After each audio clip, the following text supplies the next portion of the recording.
बिस्मिल्लाहिर्रहमानिर्रहीम। आका अलैहिस्सलाम के साथ वो सहाबा शामिल रहे जिन्होंने आका अलैहिस्सलाम पर और दीन इस्लाम पर अपनी हर चीज़ कुर्बान कर दी। उनमें से एक सहाबी हज़रत अबू उबैदा बिन अल जर्राह रज़ियल्लाहु ताला अन्हु हैं, जिनको दरबार रिसालत से अमीनुल मिल्लत का खिताब मिला। कबीला फ़हर से मुतल्लिक जो कुरैश की ही एक शाख थी। असल नाम आमिर बिन अब्दुल्ला था। हिजरत मदीना के वक़्त उम्र 40 साल थी। बिल्कुल इब्तदाई ज़माने में ही मुशर्रफ बा इस्लाम हुए। दीगर साबिक़ूनुल अव्वलून की तरह कुरैश के मज़ालिम का शिकार हुए। हुज़ूर अलैहिस्सलाम से इजाज़त लेकर हबशा हिजरत कर गए, लेकिन मक्की दौर ही में वापस लौट आए।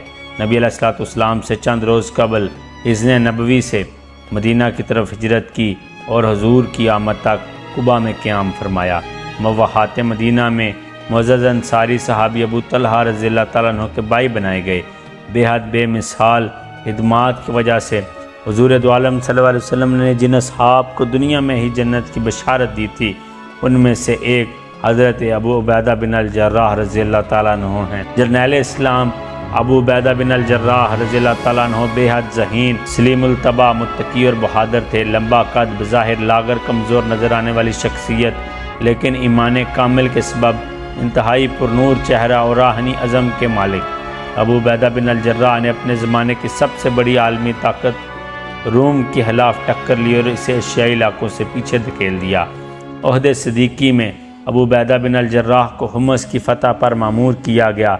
आप कई गुना दुश्मन का मुकाबला करते हुए और बसरा को फ़तह करते हुए जाबिया पहुँचे, जहाँ से रोमियों और शामियों की जंगी तैयारियों और मंसूबों के बारे में अपनी रिपोर्ट दरबार खिलाफत भेजी। हज़रत अबू बकर ने यजीद बिन अबी सुफियान, शर्जील बिन हसना और उमर बिन अल आस को आपके पास पहुँचने की हदायत की। मशरकी महाज पर खालिद बिन अल वलीद वहाँ पहुँचे और इस्लामी लश्कर ने आपकी क़ियादत में अजनादीन का मार्का जीता। अहद फ़ारूकी में चंद साल शाम के लश्कर की क़ियादत खालिद बिन वलीद करते रहे, लेकिन कम बेश 5 साल बाद 17 हिजरी में फ़ारूक आज़म ने खालिद बिन वलीद को आर्मी जर्नैल के चीफ़ के ओहदे से हटाकर अबू उबैदा बिन अल जर्राह के मातहत कर दिया और हज़रत अबू उबैदा बिन अल जर्राह को आर्मी चीफ़ बना दिया। क़ियादत की इन तब्दीलियों से जहाद के मकासद के हसूल और मुहिम्मात की तरतीब व कामरानी में कोई फ़र्क न आया। इसका सबसे बड़ा सबब अबू उबैदा बिन अल जर्राह का वो मंजा हुआ अंदाज़े क़ियादत था, जिसकी वजह से आप दूसरी पोजीशन में रहते हुए भी अपने साहिब राय पेश करते, इस पर अमल करवाते और अपने साथियों का भरपूर तावन हासिल करते। खालिद बिन वलीद भी इनकी शख्सियत और सलाहियत के मुतरफ़ थे और आपकी पुरकशिश शख्सियत और सादा और परोपकार ज़िंदगी एक तरफ रोमियो के सफ़ीर की इस्लाम की हक़ानियत का कायल करवाने वाली थी और दूसरी तरफ सरफरोशान इस्लाम को अज़्म जहाद देने वाली थी। अबू उबैदा बिन अल जर्राह जंग यरमूक के फ़ातिह हैं, जिसने हरकल शाह रूम को शाम छोड़ने पर मजबूर कर दिया था। बैतुल मुक़द्दस के फ़ातिह हैं और आप ही ने बैतुल मुक़द्दस को फ़तह फरमाया, जो दुनिया का अजीम रूहानी मरकज़ है। आपने बैतुल मुक़द्दस में पहली नमाज वहाँ पढ़ाई जहाँ आजकल मस्जिद उमर है। अबू उबैदा बिन अल जर्राह फ़तह शाम के बाद शाम के पहले गवर्नर बने। वो जर्नैल भी थे, जर्नैल आज़म भी थे, अच्छे मुतनज़न्नम भी और दीन इस्लाम के बेहतरीन मुबल्लिग़ भी।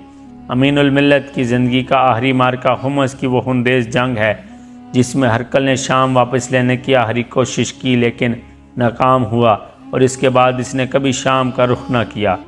18 हिजरी में मुसलमानों के लश्कर में ताउन की वबा फूट निकली, जिससे अमवास की ताउन कहा जाता है। इस मौजी वबा ने हज़ारों मुसलमानों की जान ले ली। उनमें से उनके एक सप्पा सलार आज़म अमीनुल मिल्लत हज़रत अबू उबैदा बिन अल जर्राह रज़ियल्लाहु ताला अन्हु भी हैं, जिनको फ़ारूक आज़म ने मदीना वापस बुलाने की कोशिश की, लेकिन उन्होंने जवाब दिया कि मैं मुसलमानों की फ़ौज में हूँ और मेरा दिल इनसे जुदा होने को नहीं चाहता। इस तरह 58 बरस की उम्र में ये तारीख़ साज शख्सियत मालिक हकीकी से जा मिली। फ़ातिह शाम और फ़ातिह बैतुल मुक़द्दस की शान फ़ुकर का अंदाज़ा इससे हो सकता है कि जब फ़ारूक आज़म बैतुल मुक़द्दस तशरीफ़ ले गए तो आपने अपने भाई अबू उबैदा बिन अल जर्राह रज़ियल्लाहु ताला अन्हु से फरमाइश करके उनके यहाँ खाना खाया, जिसमें सिर्फ़ सूखे हुए टुकड़े थे। जिनको अबू बैदा बिन अल जर्राह पानी में भिगो कर खाया करते थे। अल्लाह अकबर, यह उस वक़्त आर्मी चीफ़ की शान थी कि जो इतनी बड़ी फ़ौज का चीफ़ था, लेकिन उसके पास खाने के लिए सूखी रोटी थी, क्योंकि वो हक हलाल की कमाई पर गुजारा करने वाले थे। हज़रत उमर ने यह देखा तो फरमाया, शाम में आकर सब ही बदल गए, लेकिन अबू बैदा एक तुम हो के अपनी उसी वज़ह पर कायम हो। एक और मौके पर फ़ारूक आज़म ने आपके बारे में फ़रमाया, अल्हम्दुलिल्लाह मुसलमानों में से ऐसे लोग मौजूद हैं जिनकी नज़र में सीम व ज़र की कुछ हकीकत नहीं, और उनमें से एक अबू बैदा बिन अल जर्राह हैं। अल्लाह अकबर। इस्लाम का ये अजीम जर्नैल, ये जर्नैल आज़म ताउन की बीमारी से वफ़ात पा गए। अल्लाह तबारक व तआला ने इनको वो अजीम शान अता फ़रमाई कि दुनिया में रहते हुए आका अलैहिस्सलाम ने इनके लिए फ़रमाया कि ये जन्नती हैं, और इनको अशरा मुबशरा में काउंट करवाया। अल्लाह तबारक व तआला बेहद रहमतें करे हज़रत अबू बैदा बिन अल जर्राह पर और आपकी आल पर।